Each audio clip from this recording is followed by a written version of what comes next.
And so that's kind of why it's important when we're looking at this study. We're looking at vigor, petal sampling in season, and then ultimately, of course, yield at harvest time, and then the quality component to that as well. And then, like last year, we'll probably go ahead and do a storage trial on it and see.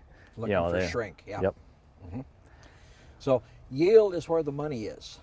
There are other measurable parameters that are important to the processor, specific gravities and sugar levels and tuber size, depending on the kind of a product they're trying to make with them. And those things are important to their end. But the money, as far as the grower's side is concerned, is primarily associated with the yield and the quality. The number ones as opposed to number twos or something less than that. And so growers that can keep the plants vigorous and healthy will produce not only high yields, but high grade. Generally, you can't get a real high yield, 800 sacks or better, without having very high grade, because stresses will always hurt quality faster than they will yield.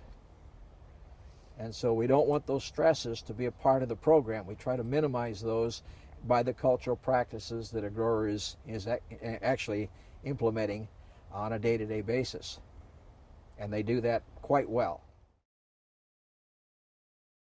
Our yields here are higher than other places in North America, primarily because we have a longer season and the opportunity to grow more days and enlarge those tubers bigger. But in addition to that, the industry has gone through a long range of evolutionary refinements to improve their cultural practices to a degree that allows them to get those big yields.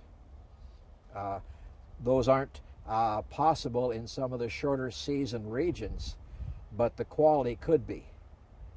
So it depends on how you farm and the way you do things, how well the plant responds to your inputs. And if they're timely, the rate's correct, and the plant has that need, then you're going to expect a positive response. If things aren't quite in balance, then it won't be as good.